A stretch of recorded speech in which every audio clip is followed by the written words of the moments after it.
So guys, magandang hapon sa ating lahat. Ang gagawin natin ngayon, magpapalit tayo ng CVT fluid dito sa ating 2015 Pathfinder. So ang makina nito ay V6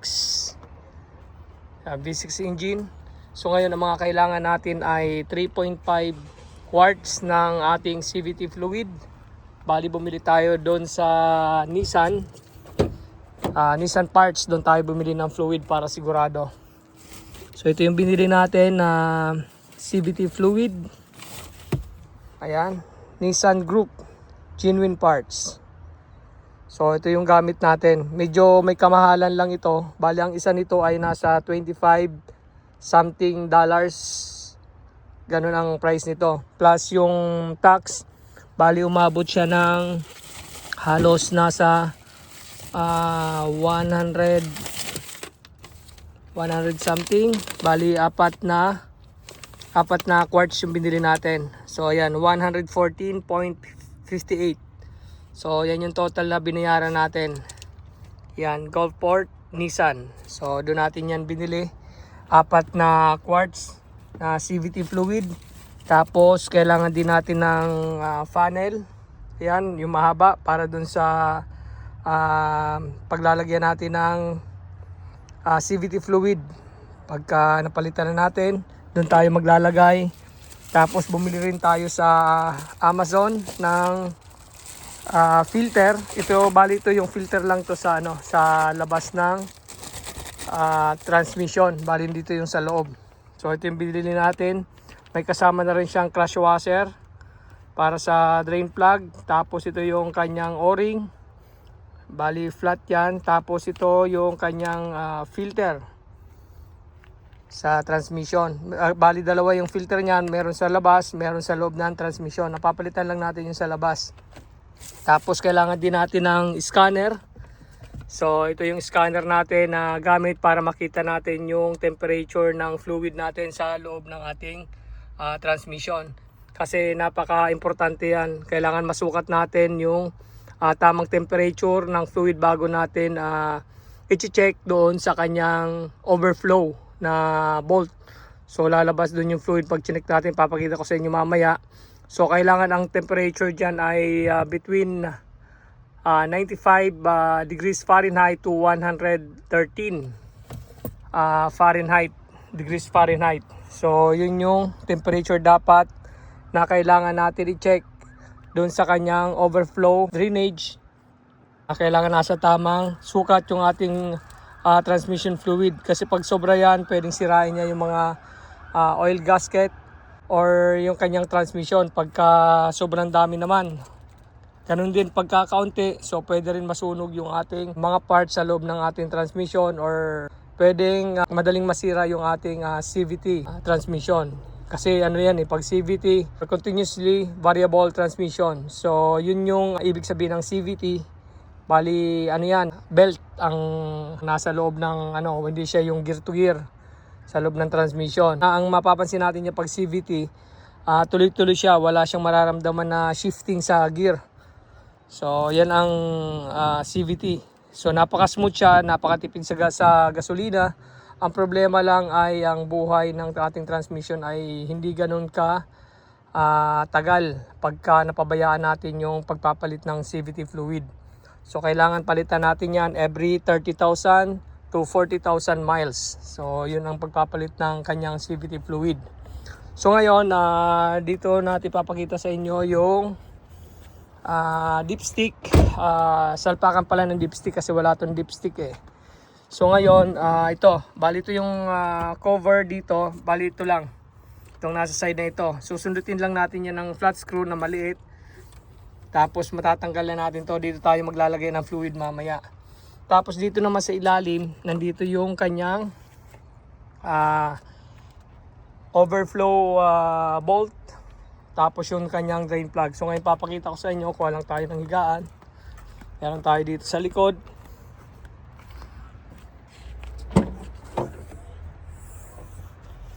Yan, gaan natin. Meron din tayo ditong saurahan ng langis kasi bawal magkalat ng langis dito or magtapon sa basurahan. Yung ating higaan, karton lang. Yan. Para hindi na tayo mag-jack. Dito yan sa ilalim. Yan, papakita ko sa inyo.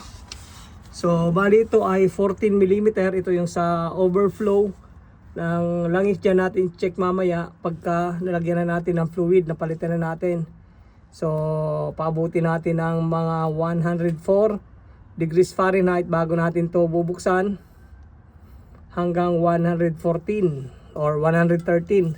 So, check natin dyan. Pagka tumulo yan dyan na marami, so ibig sabihin sobrang langis yun. Pero pag tumulo siya na kaunti na lang, na tuloy-tuloy din, so yun na yung tamang sukat niya. So, ito yung 19 mm na, ito 19 mm na drain plug sa ating transmission. So, ayan. So, tatanggalin natin ito. Dito natin i-drain.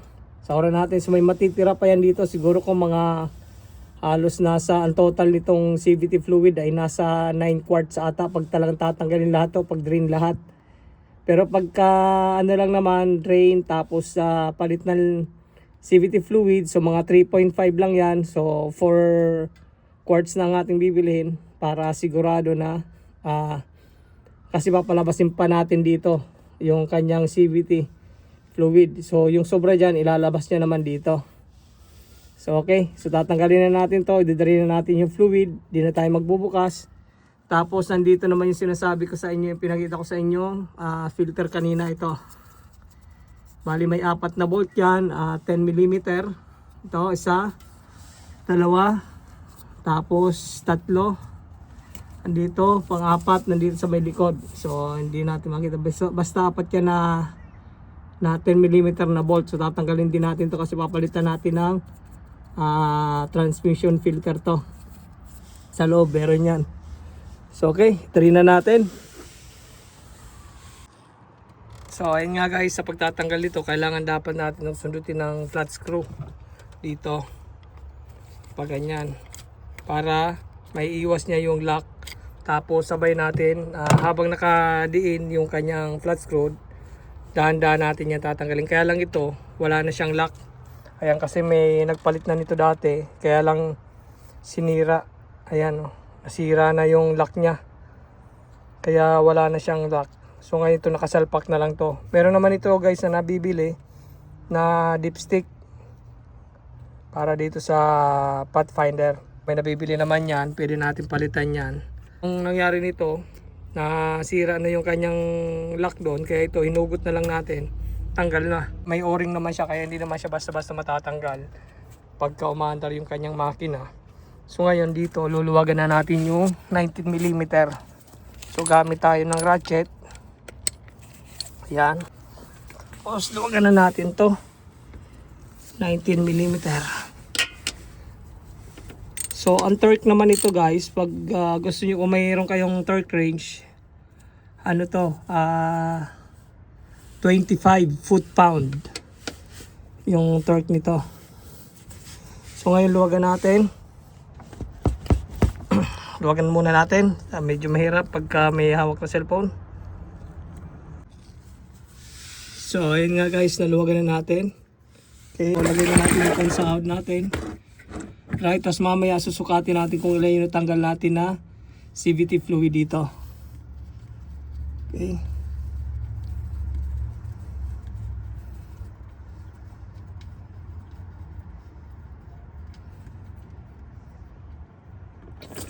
Yan. So medyo green pa yung kanyang fluid. So hindi pa sobrang dumi. So ito yung crash washer. Yang ano na yan. Yang tanso na yan. Okay. So titingnan natin mamaya kung ilan lahat yung matatanggal natin dito na CVT fluid. Okay. Tapos ito na 14 mm. Ayun, luluwagan din natin yan. Ngayon guys, tatanggalin naman natin yung housing ng filter. So, yung 4 na 10 mm. Ito, tanggalin na natin yan.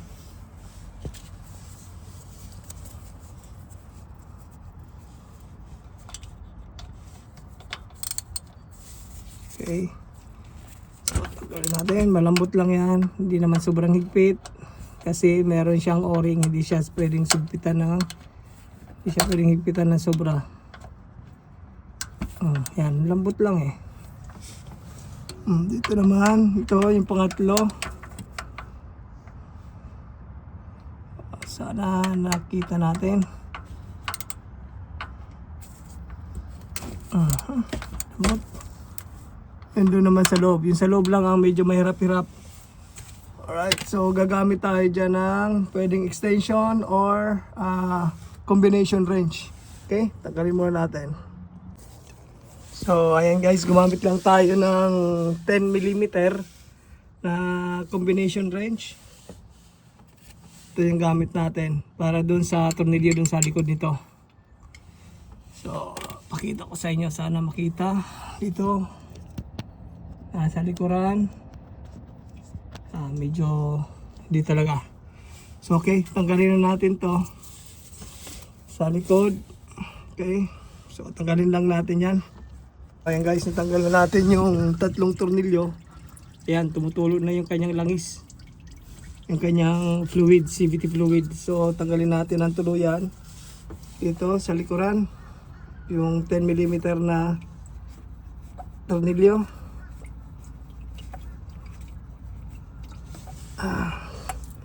Medyo mahirap lang dukutin guys, lalo na pag medyo mainit pa yung inyong transmission. Kaya ingat kayo pagka mainit pa, kasi baka mapasok kayo. So kailangan palamigin nyo muna yung inyong makina or yung inyong transmission bago kayo magbaklas. Pero ito naman hindi naman sobrang mainit dahil kaunti lang naman na minuto pinaandar natin. So yan, tatanggalin na natin to. So dito, tingnan natin yan. Ayan. Okay, butin lang natin. Right, so nandito yung isang tornilyo niya.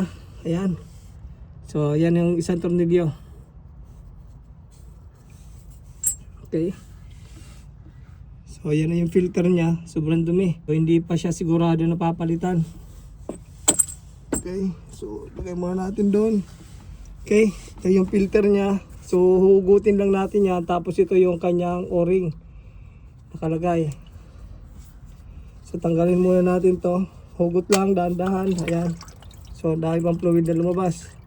Tingnan natin kung pareho yung nabili natin na filter. Ayan, oh, sobrang dumi na guys, oh. So mas maganda talaga kahit hindi mo kayo makapagpalit ng filter doon sa loob ng transmission, kahit ito mapalitan nyo. Okay. So lagay muna natin dito. Right. Ayan guys, so pag natanggal na natin yung housing ng filter, tapos ito naman tatanggalin natin tong o-ring na ito, itong flat o-ring. Ayan, tanggal na, madali lang siya, hindi na natin kailangan perusahin. Ayan, oh. So okay, wala naman tong harap likod. So ito yung kanyang o-ring. Right, kaya muna natin sa tabi. Patuloyin lang natin yung langis, tapos ito pupunasan natin to bago natin ibabalik. Yung bago natin palitan ng filter, punasan muna natin yung paligid. Yan, okay. So pakita ko sa inyo dito sa labas yung filter na tinanggal natin. So ito guys, yung filter na tinanggal natin. Okay. Ayan. So parang naiwan yung kanyang rubber dito, tingnan natin. So kailangan walang maiiwan doon. Tapos ito yung kanyang o-ring, flat o-ring. Right. Yan. Tapos ito yung kanyang housing. So apat na tornilyo yan. So ito. May guide naman yan. Linisan din natin yan. Right. Tapos ito, papalitan natin tong crush washer. Meron tayong pamalit. So ito na guys yung nabili natin. Tingnan natin kung pareho yung laki. Tapos ito tatabi natin. Ito pagtabihin natin to. Ayan, halos pareho naman. Okay, parehong pareho yung kanyang o-ring. Tapos yung kanyang filter. Ito. So ayan, sinasabi ko sa inyo guys na rubber, oh. Kasi dito sa isa parang naiwan yung rubber. Ayan, oh. Wala yung rubber nya. So tingnan natin doon kung naiwan. Tapos ito yung kanyang crush washer. Yan. So ito naman guys yung crush washer niya. Yung flat na malapad dito sa nakaganyan yan, nakatihaya. So yung parang may uka dito na sa ilalim. So nakailalim yan dito sa kanyang tornilyo, nakaganyan yan. Ayan. Alright. So yung flat dito sa ibabaw, ito naman sa ilalim. Okay? So huwag kayong magkakamali na maglagay. So ito nga guys, naiwan yung kanyang o-ring. Huwag natin kakalimutan to na maiwan. Dito yung nakalagay. Ayan. Ganyan. So dapat hindi yan maiiwan. Okay? Ngayon lalagay na natin tong bago. Pero bago yan, linisan muna natin. Purasan muna natin ng basahan. Sasalpak na natin tong bago. So ito na yung bagong o-ring nya. Tapos ito yung bagong filter. So ngayon bago natin sasalpak to, punasan muna natin yan ng kaunting CVT fluid, pati itong gasket nya para lapat na lapat talaga. So hindi siya magkakaroon ng tagas. Lalagyan na natin yan, tapos sasalpak na natin. So ayun nga guys, lalagyan na natin itong o-ring. Tapos susunod natin yung kanyang filter. Lalapat lang natin to. Kuha lang tayo ng magandang spot. Ayan. Dito, lalagay natin yan. Okay, sana nakatutok na maayos yung ating camera. Alright, so yan. Tapos, lagay na natin tong kanyang filter. Yan. Dahan-dahan lang, galaw-galawin lang natin. Yan, mamaya natin tong ilalapat itong kanyang o-ring kasi gumagalaw eh. Sasalpak lang natin. Right, salpak lang natin.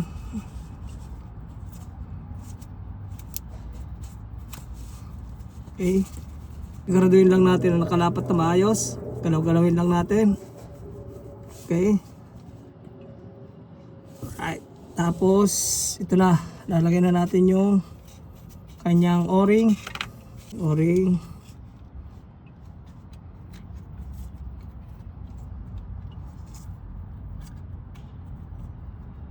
Right. Tapos ingat lang tayo sa paglalapat ng ating cap dito. Kailangan hindi gagalaw yung kanyang o-ring pag nilapat natin para hindi siya kakalang. So hindi magkakaroon ng tagas. Dapat lang natin. So ilagay na natin yung tornilyo. Okay, so ilagay muna natin. Medyo mahirap. So isalpak na natin yung kanyang filter. Okay, so bali ito guys, itong palatandaan. Ito nakatapat ito dito sa may butas. Ayan o, paglalagay nyo nitong filter cap. Okay, so siguraduhin nyo lang na nakalapat ng maayos yung o-ring bago nyo ilagay ito na filter cap. So ngayon nadukot ko naman ng kamay, tapos numero G's lang naman gagamitin natin dyan na combination dun sa taas. Pumaigpitan na natin yan. So igpitan lang natin yan, tapos babalik na natin yung kanyang drain plug. Okay, tapos ito luluwagan din natin tong numero 14 na overflow plug. Okay, so ito guys, tatanggalin lang natin tong washer na ito, papalitan natin ng bago. Susundutin lang natin to, tapos ikutin lang natin. So ito guys, sinundot lang natin, tapos ikutin lang natin yan. So ikutin lang natin tong washer, tapos matatanggal na natin. So ito guys, kung nakikita nyo, ganito yung paglalagyan ng washer. Ito yung flat, tapos yung maliit na nasa ilalim, dito yan, ganyan. So yung pinakamalapad guys, yun yung nasa ibabaw. Yun yung lalapat doon sa kanyang transmission pan. So right, tapos ikutin lang natin to, papasok na yan. So ayan guys, nakalapat na. Ayan o, kung nakita nyo, tapos pag hinigpitan natin yan, magpa-flat yan. So ito yung pinaka pinaka seal niya para hindi siya tumagas yung langis. Alright, babalik na natin yan. 25 foot-pounds, yun yung higpit natin kung meron kayong torque wrench. Ilalagay na natin guys yung kanyang drain plug. Ayan o, lapat na, papalapatin lang muna natin yan, tapos ikot lang natin ang mga 1/4. Palapatin natin yan, gamitan natin ng socket wrench na 19.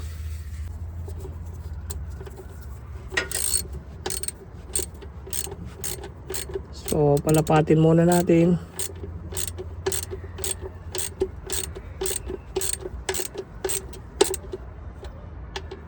Yan.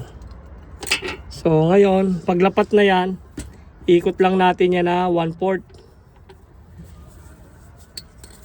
1/4 lang, 1/4. Okay.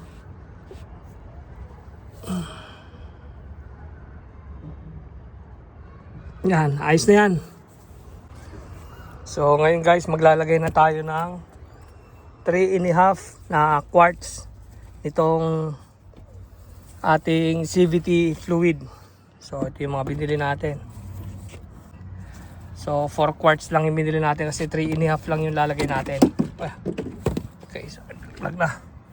Lagay na tayo ng 3.5 quarts, tapos papanda rin natin. Papasok natin lahat ng cambio. Mga 2 beses or 3 beses. Park, reverse, neutral, drive, low gear. Tapos pabalik ulit. Low gear, drive, neutral, reverse, tapos park. So mga 2 beses na ganon. Lalagay muna natin yung ating CVT fluid. Linisan lang natin to. Tapos lagyan na natin. Dito na tayo maglalagay ng funnel. Ito, ganyan lang. Pasok. Ayan, pasok na pasok yan. Tapos lagyan na natin ng 3.5 na CVT fluid. So bali ang kulay nito guys ay kulay parang blue or blue green. Yun yung kulay nitong ating CVT fluid. Papakita ko sa inyo yung kulay nito.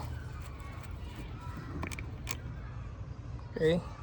So ayan, parang blue or blue green. Hindi natin ma-distinguish yung kanyang kulay. So lalagay na natin to. Bali 3.5 muna. Tapos magdaragdag na lang tayo mamaya ng half quart pagka kulang yung ating CVT fluid. So lagay na natin. So ayan guys.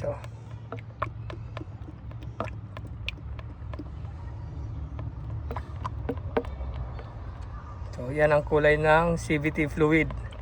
Yan yung original na CVT fluid sa Nissan. So para safe guys, doon kayo bibili ng fluid sa Nissan. Huwag kayong basta-basta bibili kung saan-saan. Okay, lagay pa natin yung 2.5.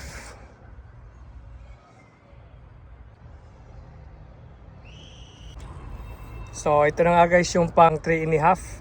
Bali kalahati na lang yung babawas natin dito. So yan, Nissan Pekenemen. Nissan original gamit natin, CVT fluid. Check natin kung ilan na. So nasa 600 ml pa ito. So 100 ml na lang. Tingnan natin dito sa pantay kung nasa 500 na. Right, kaunti pa. Kaunti pa. Kasi ubusin din natin to pagka kulang pa rin.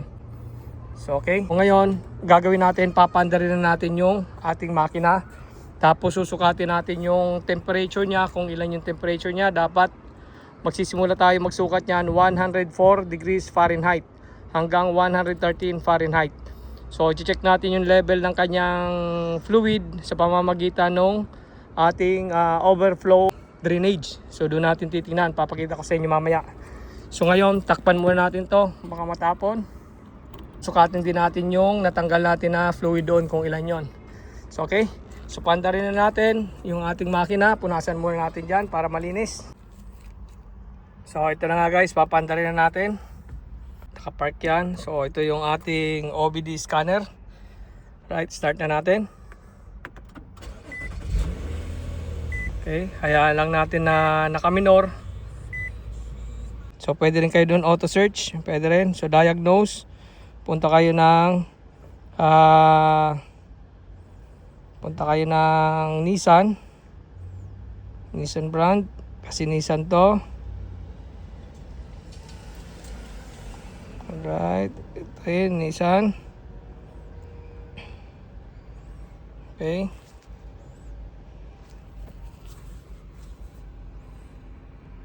Tapos automatically search. Okay, yan ang number niya. Confirm, yes. Tapos health report. Okay, in-scan niya na. Okay.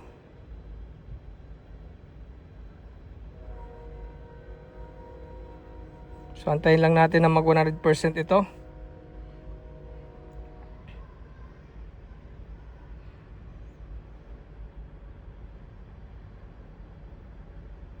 So, habang inaantay natin, lagay na natin to sa reverse.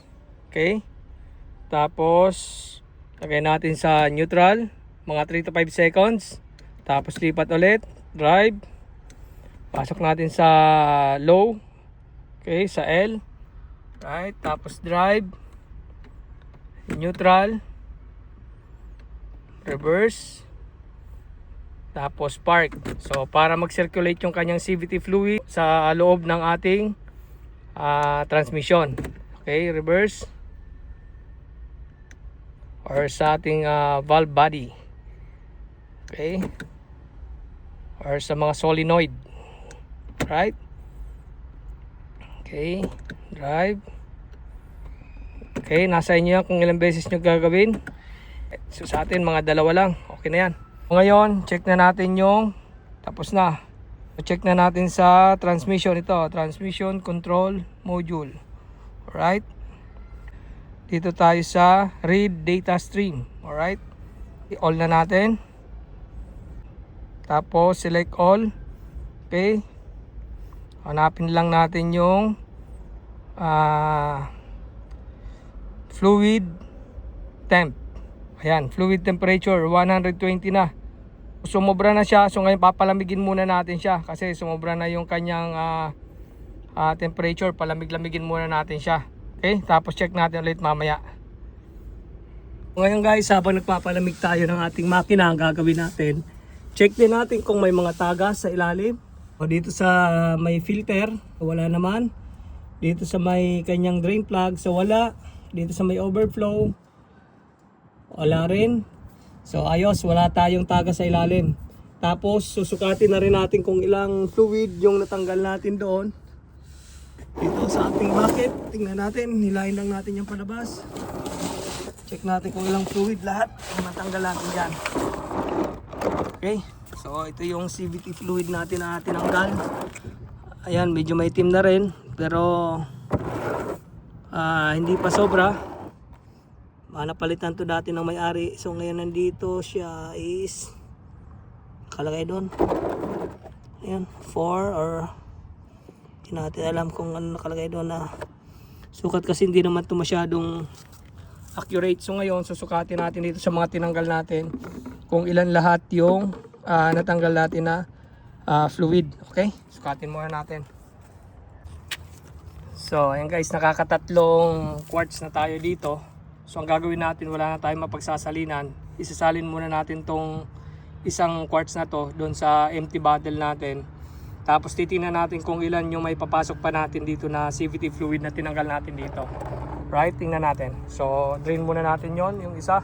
Tapos tingnan natin kung ilang quarts. So ayun nga guys, na natanggal natin ay nasa 3.8 ata lahat. Pero dati may natanggal na tayo ditong halos nasa 1 quart mahigit na. So ito yung yan, yung tira doon sa lagayan. So sana nakita nyo, medyo may araw kasi hindi masyado makita. So 3.9 pala, 3.9 ang tira nya. Ayan o, nasa taas ng 800. So 3.9, dapat to mga 3.5 lang to. Sobra-sobra yung nilagay na CVT dati kasi nagpalit ata sila nito. Tapos may natanggal na rin ako dyan na halos nasa mahigit 1 quart. So halos 5 quart ata yung nilagay nila dito dati. So sobra-sobra. So ang nararamdaman natin dito parang nag-i-slide yung kanyang transmission. Kaya trinay kong palitan ng bago kasi medyo marumi na rin. So titingnan natin ngayon kung ganun pa rin siya, mag-i-slide pa rin. So ngayon naubusin na natin tong natira na 500 ml.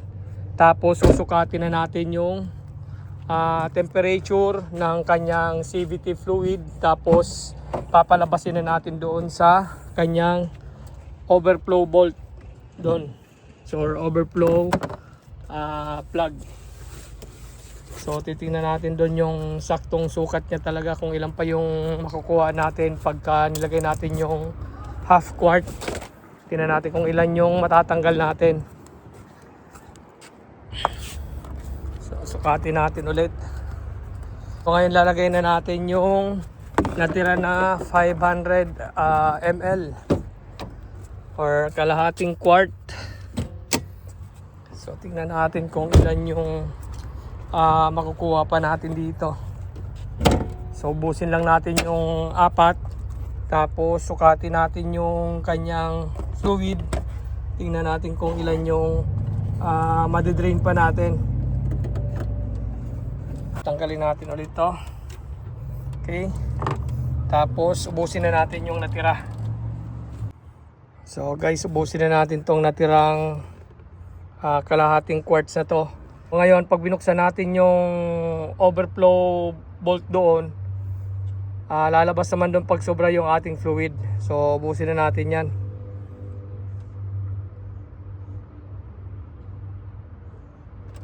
Lalabas niya naman yan. Tapos titingnan natin kung ilan yung makukuha natin na fluid na lalabas doon sa kanyang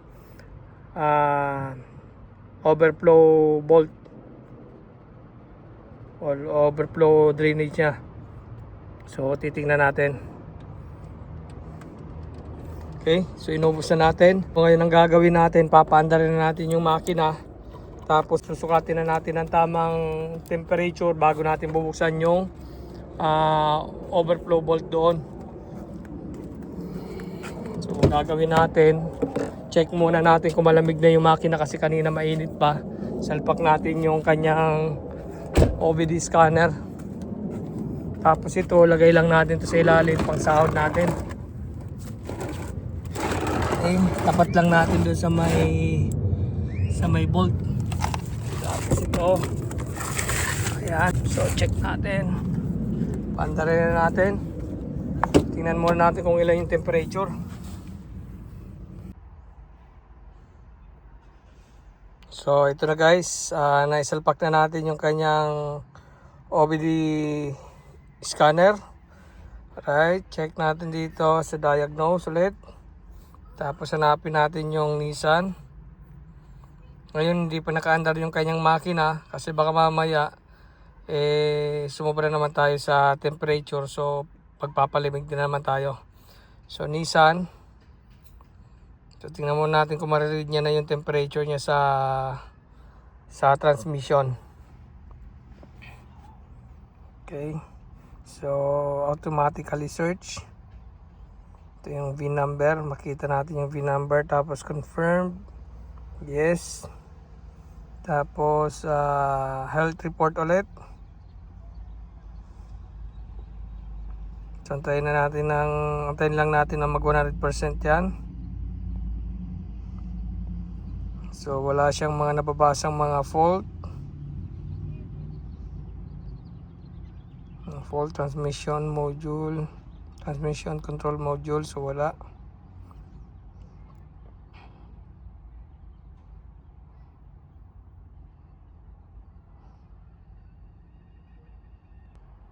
So ayun nga guys, 100% natin, system found. Okay, engine normal, heating, ventilation, air conditioning normal. So lahat naman siya normal. Okay, so pupunta tayo dito sa transmission control module. Okay, para makita natin yung fluid temperature, tapos read data stream. Alright, all signal na natin. Tapos select all. Tapos okay. Alright, hanapin lang natin yung temperature. Yung fluid temp. Ito yung engine.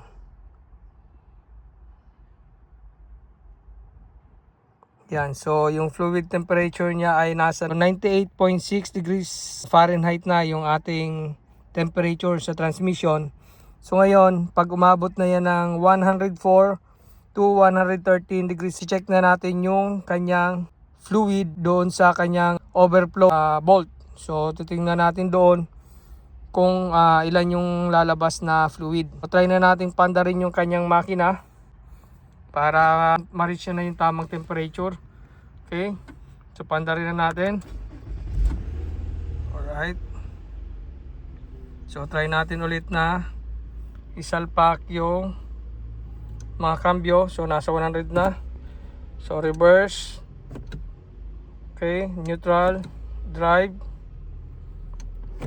low, right, drive, neutral, reverse, okay, park.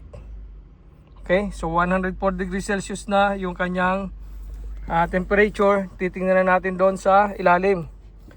Check na natin yung kanyang fluid. Okay, 105. So check na natin doon.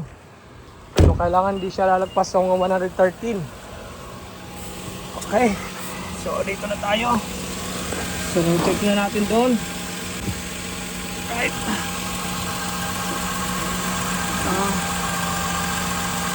Yan, so lugin natin yan. Tingnan natin kung gaano karami yung lalabas. Okay, yan. Right. So antayin lang natin na yung tulo niya ay yung parang mabagal na. Ayan. Antayin lang natin yan. So ngayon medyo malakas pa yung patak na kanyang fluid. So antayin lang natin. So sana nakita natin na maayos. Okay, tingnan natin.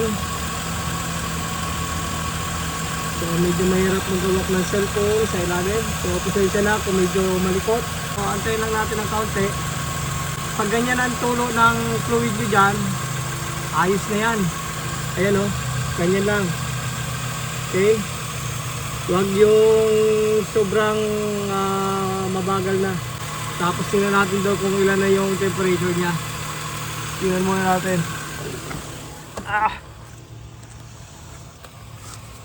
Tingnan natin temperature.